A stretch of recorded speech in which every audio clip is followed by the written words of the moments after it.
¿Qué es el poder? ¿Una corona? ¿Un ejército? ¿Un decreto firmado con un sello de lacre? Pamplinas. El poder, el verdadero poder, es algo mucho más vulgar, mucho más terrenal. El poder es un libro de contabilidad, la capacidad de decir páguese y que el dinero aparezca.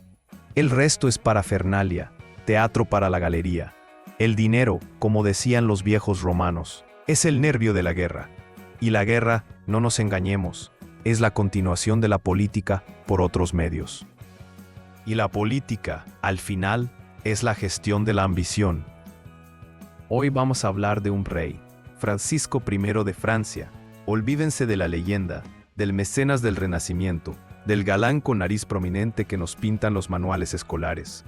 Imaginen, más bien al gerente de una empresa descomunal llamada Francia, un gerente con un problema crónico de flujo de caja, un hombre cuyas ambiciones políticas en la Europa del siglo XVI eran infinitamente más grandes que su billetera. Y para desentrañar esta historia, la verdadera historia, no la de los tapices y los castillos, sino la de las deudas y los impuestos, tenemos que acudir a un historiador de los que ya no hay. Un tipo llamado Philippe Hamon. Este hombre se enfrentó a una tarea de titanes: reconstruir las finanzas de un reino cuyos archivos han sido sistemáticamente destruidos. La historia financiera, queridos amigos, no es una crónica gloriosa, es un secreto bien guardado. El trabajo de Hamon es el de un arqueólogo de documentos, un detective que debe unir fragmentos minúsculos, a veces contradictorios, para reconstruir un rompecabezas al que de entrada le faltan la mitad de las piezas. Y lo que descubre este detective de la historia es fascinante. Nos muestra que el reinado de Francisco I fue en realidad una revolución financiera silenciosa. Pero no se imaginen un plan maestro, una reforma concienzuda pensada por sabios en una biblioteca. ¿Qué va? Fue una demolición llevada a cabo por la urgencia.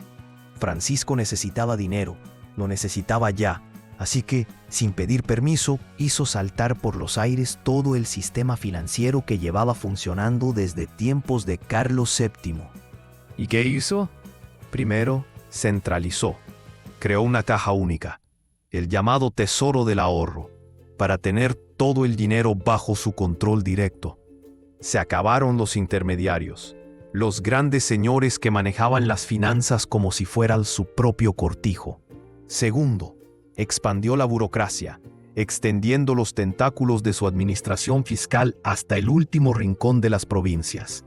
Y tercero, y esto es lo más sabroso, se dedicó a taxear.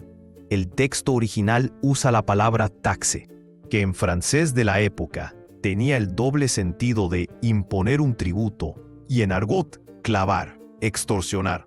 ¿Y a quiénes taxeaba el buen rey Francisco? A los de siempre. A los ricos, al clero, a sus propios oficiales, a los burgueses de las ciudades. Una política de moderación en el cobro general, pero de hostigamiento selectivo a los que tenían de dónde sacar.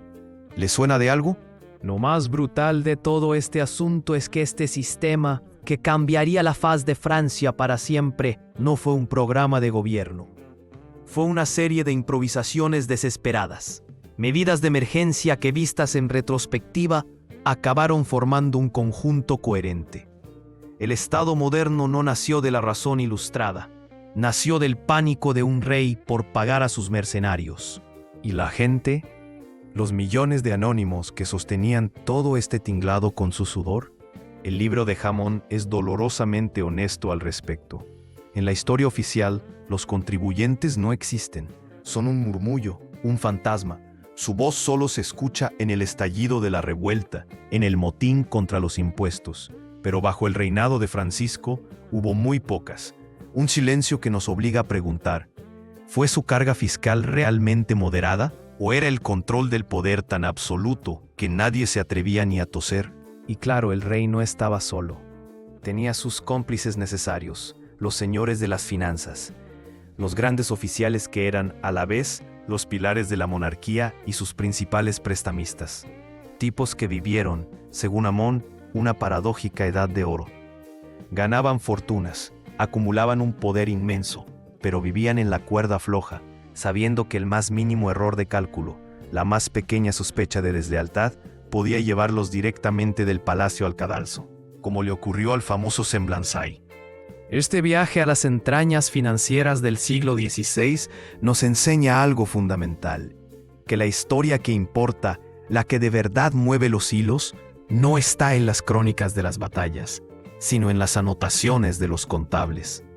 Hammond nos arranca de la leyenda del bello siglo Y nos sumerge en la realidad cruda del poder, y nos demuestra que los dilemas de Francisco I siguen siendo los nuestros.